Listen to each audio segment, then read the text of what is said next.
नमस्कार विद्यार्थियों, आपकी विशेष मांग पर मैं आज कोणार्क मंदिर के विषय में, उसके स्थापत्य और शिल्प के विषय में जानकारी देने जा रहा हूँ। कोणार्क सूर्य मंदिर भारत में उड़ीसा राज्य के जगन्नाथपुरी से 35 किलोमीटर उत्तर पूर्व में कोणार्क नामक स्थान पर शहर में प्रतिष्ठित है। यह भारतवर्ष के चुनिंदा सूर्य मंदिरों में से एक है। सन 1984 ईस्वी में यूनेस्को ने इसे विश्व धरोहर स्थल के रूप में चिन्हित किया है, मान्यता दी है। इस मंदिर की शिल्पों को यहाँ के पत्थरों पर किए गए उत्कृष्ट नक्काशी ने इसे उत्कृष्ट पहचान दी है। कोणार्क में भगवान सूर्य का मंदिर है। प्रथम दृष्टया देखने में यह मंदिर टूटा हुआ प्रतीत होता है। मूल मंदिर टूट गया है। इसे 1245 से 56 ईस्वी में महाराजा नरसिंह देव प्रथम ने बनवाया था। नरसिंह देव प्रथम को नरसिंह वर्मन प्रथम के नाम से भी हम जानते हैं।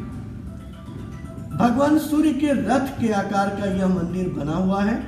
इस मंदिर के विमान तथा जगमोहन 24 चक्रों के साथ संयुक्त हैं, जो 7 अश्वों द्वारा खींचे जाते हैं। इसमें बड़े बड़े पत्थरों के साथ लोहे की मोटी कड़ियों का भी प्रयोग किया गया है। कोणार्क के शिल्पी की छेनी और हथौड़ी की गति से भावनाओं की उत्कृष्ट सृष्टि यहाँ पर हुई है। यह मंदिर 5 फुट 4 इंच मोटे पत्थर की दीवार से घिरा हुआ है, जिसकी लंबाई 557 फुट और चौड़ाई 540 फुट तथा ऊंचाई 14 फुट है। कोणार्क मंदिर में 4 द्वार बने हैं। उसमें 2 द्वार बिल्कुल नष्ट हो गए हैं, उसके चिन्ह भी प्राप्त नहीं होते। शेष 2 द्वार के अवशेष मिलते हैं। उत्तर के द्वार पर बने शिल्प में एक क्रुद्ध हाथी अपनी सूंड से एक व्यक्ति को बांधकर जमीन पर गिरा दिया है। ऐसा लगता है कि अपने पैरों से उस व्यक्ति को कुचलने की कोशिश में है और वह असहाय व्यक्ति आत्मरक्षा के लिए हाथ में तलवार लिए हुए हाथी पर आघात करने के प्रयास में दिख रहा है। पत्थर की बनी इस मूर्ति में हाथी के विभिन्न अंग, पैर, सूंड, आँख, कान, गर्दन, पूंछ तथा आहत मनुष्य इत्यादि की मार्मिक और स्वाभाविक गति को दिखाने में मूर्तिकार ने सफलता प्राप्त की है। दक्षिण के द्वार युद्ध का द्वार है, जिसमें 2 विशाल अश्व यानी घोड़े बने हैं, जिसकी पीठ पर युद्ध के साज सजे हुए हैं। वालों से भरा हुआ तरकस है और तलवार झूल रहा है। सैन्य घुड़सवार लड़ते लड़ते भूमि पर गिर गया है और एक अन्य योद्धा के वेश में अश्व के पेट के नीचे आश्रय लिए हुए है और तीसरा योद्धा घोड़े की लगाम को पकड़कर चल रहा है। अश्व अपने प्राण की बाजी लगाकर अपने स्वामी की रक्षा के लिए तत्पर है। इस तरह अपने तथा स्वामी की प्राण रक्षा का भाव घोड़े की मुख भंगिमा से परिलक्षित हो रहा है। गिरे हुए घुड़सवार की मुख मुद्रा प्राण रक्षा की है। इस विशालकाय हाथी और घोड़ों की विश्व प्रसिद्ध मूर्तियों को देखने से ही सारे भाव तथा घटना क्रम स्वयं ही परिलक्षित हो जाते हैं। निसंदेह इस प्रकार के शिल्प कोणार्क की विशेषताओं को विशेष पहचान देते हैं। इस मंदिर के विमान या गर्भगृह का सिंहासन विभिन्न प्रकार के शिल्प कार्य से पूर्ण है। विमान के उत्तर पश्चिम और दक्षिण भाग में नवोदित सूर्य की 8 फीट की प्रतिमा, मध्याह्न सूर्य की 9.6 फीट की प्रतिमा और अस्तगामी सूर्य की 3.5 फीट की प्रतिमा प्राप्त होती है। अब यहाँ पर इससे स्पष्ट होता है कि कोणार्क मंदिर में 3 प्रकार की सूर्य की प्रतिमा है। एक उदय होते हुए सूर्य, दूसरा मध्याह्न सूर्य और तीसरा अस्तगामी सूर्य की प्रतिमा। शिथिल पड़े हुए अश्व पर आरूढ़ अस्तगामी सूर्य की श्रम क्लांत शरीर की शोभा अत्यंत कमनीय है। श्रम क्लांत कहने का अर्थ होता है जैसे कोई व्यक्ति श्रम करने के बाद बहुत अधिक थका हुआ हो, श्रम से परिपूर्ण लग रहा हो, वैसी ही भाव उसमें दिखती है। इसके अतिरिक्त नाट्य मंदिर या देव मंदिर के सामने वाले प्रसाद पर बनाई गई बाजा बजाने वाली नारी मूर्तियां भी बड़ी लुभावनी बनी हैं।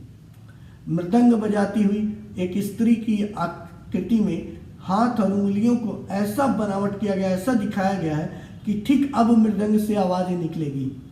कोणार्क के मंदिर में जो सबसे सुंदर दर्शनीय नवग्रह की मूर्ति है वह एक आसमक पत्थर यानी एक ही पत्थर पर खुदाई करके बनाई गई है। सूर्य रथ के प्रत्येक चक्र का व्यास 9 फुट 8 इंच है। इसमें 8 अर बने हैं। अर किसे कहते हैं मैं बताऊं कि चक्र जो होता है उसमें केंद्र से चारों तरफ जो लकड़ियों घिरी होती है उसे अर कहते हैं। तो 9 फुट 8 इंच का एक चक्र है व्यास का, उसमें 8 अर बने हैं चारों साइड से, जैसे तिल्ली भी कहते हैं, है ना। ये जो 8 अर हैं इस पर तरह तरह की मूर्तियां खुदाई की गई है। कोणार्क की सुंदरतम मूर्तियां खुर्दा के राजा द्वारा पूरी ले जाई गई थी। कुछ मूर्तियां विदेशियों ने भी ले ली। कोणार्क मंदिर की मूर्तियां मुख्यतः 3 प्रकार की है। पहला है धार्मिक, दूसरा सामाजिक और तीसरा भोगात्मक यानी प्रणय संबंधी। प्रथम प्रकार की मूर्तियों में देव मूर्तियां, अवतार तथा पौराणिक उपाख्यानों पर आधारित मूर्तियां बनी हैं। सामाजिक प्रकार की मूर्तियों में दैनिक दिनचर्या, सामाजिक रीति रिवाज और मनुष्य के क्रियाकलाप की मूर्ति बनी है, जैसे बैलगाड़ी का खींचना, औरत का खाना बनाना, 2 दलों द्वारा रस्सी खींचे जाना, सैनिकों का युद्ध से लौटना, पलंग पर चादरों का तनना इत्यादि आते हैं। जबकि भोगात्मक यानी विषयात्मक शिल्प में यानी प्रणय संबंधी शिल्पों में काम संबंधी मूर्तियां आती है, जिसमें श्रृंगारिक प्रणय क्रियाकलाप भाव भंगिमा को दिखाया गया है। एक मूर्ति प्रतीक्षा की है जिसमें करीबन 30 साल की एक युवती पेड़ की डाल के सहारे एकटक दिखती हुई किसी की प्रतीक्षा में दिखाई गई है। इसके अलावा नृत्य करती हुई नर्तकी की मूर्ति, जिसके चरण, हस्त, अंगुली, कमर और वक्षस्थल, गर्दन, सिर तथा देह के वस्त्र को यथोचित कलाकार ने अपने उत्कृष्ट कौशल से बनाया है। इस प्रकार के अनेक आश्चर्यचकित कर देने वाली मूर्तियां कोणार्क मंदिर में पाई जाती हैं। एक शिल्प में एक हथनी के पीछे शिशु हाथी माता का दूध पीने की चाह रहा है और माँ विरक्त, क्रोधित और आनंदित होकर अपने संतान की ममता में खो गई है।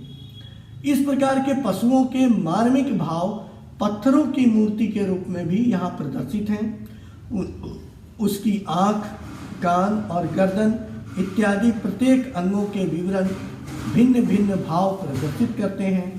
कोणार्क में मनुष्यों के विभिन्न रूप भी देखने को मिलते हैं।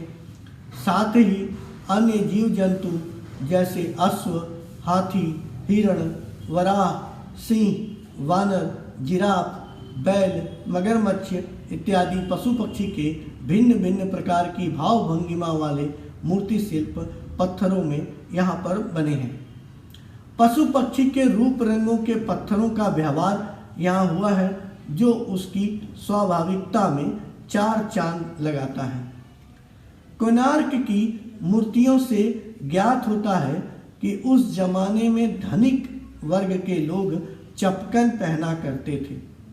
पायजामा और पैंट पहनने की भी प्रथा थी। स्त्रियां नाक, कान और कमर में तरह तरह के आभूषण भी पहना करती थी। लोग सर पर पगड़ी बांधते थे। पलंग, तख्त, कुर्सी इत्यादि का भी जीवन में व्यवहार होता था। लोग जूते भी पहनते थे, पालकी पर चढ़ते थे और थालियों में खाना खाते थे। इस समय ढोल, पखावज, वीणा, घंटा, वंशी आदि वाद्य यंत्रों का भी वादन होता था। युद्ध में धनुष, बर्छा, गदा, तलवार, छुरा, तुरही और शंख का प्रयोग होता था। इस तरह कोणार्क मंदिर संपूर्ण रूप से उत्कल संस्कृति का प्रतीक है। उम्मीद करते हैं कोणार्क मंदिर के स्थापत्य और शिल्प के विषय में इसमें विस्तार पूर्वक आपको जानकारी प्राप्त हुई होगी। तो आप अब इस लेक्चर को सुनकर नोट्स बना लें। इस नोट्स के आधार पर आप अपने परीक्षा में उत्तर देने के लिए तैयारी कर सकते हैं। धन्यवाद। नमस्कार।